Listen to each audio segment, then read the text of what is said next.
जिसके मन में ईश्वर के प्रति भक्ति भाव है, वो मानता है, आस्तिकता का भाव है, उन सभी को संध्या करनी चाहिए। और संध्या जो है दोनों समय करनी चाहिए। ये भी प्रश्न हमारे मन में उपस्थित होता है कि संध्या जो है वो हमें किस समय करनी चाहिए। तो संध्या का जो उचित समय है वो संधि का समय होता है। संधि आप देख रहे हैं कि जब संधि शब्द से ही ये लगता है कि जैसे सुलह हम कह रहे हैं कि जब आपस में किसी का झगड़ा हो जाए दो का, तो हम क्या कहेंगे कि इनका सुलह करवा दें।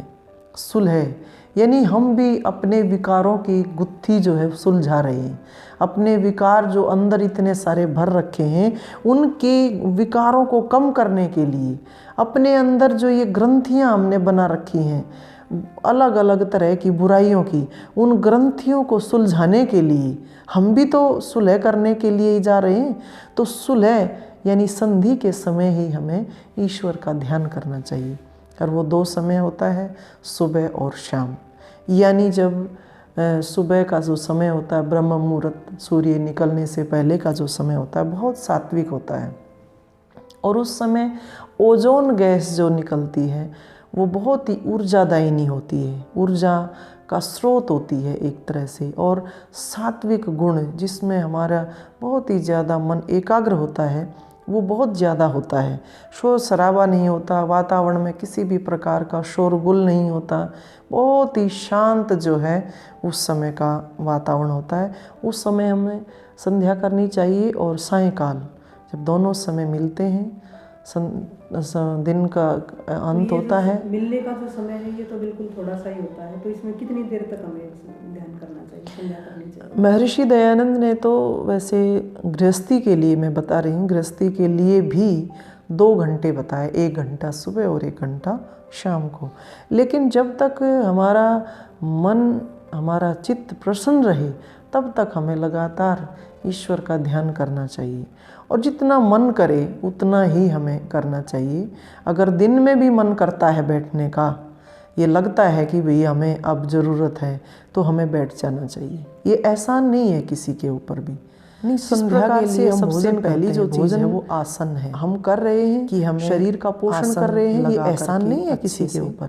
और इसी प्रकार से जितना ज़्यादा हम ध्यान करें, संध्या करें, ये ईश्वर के ऊपर कोई एहसान नहीं और ऐसी जगह बैठे जहाँ का वातावरण शुद्ध हो, अपना ही विकास कर रहे हैं, ज़्यादा सामान ना हो कहीं भी, और वहाँ का जो वातावरण है वो दूषित ना हो, कोई किसी प्रकार का धुआं या इस तरह के का कोई भी प्रदूषण ना हो। एकांत में जा कर के बैठें।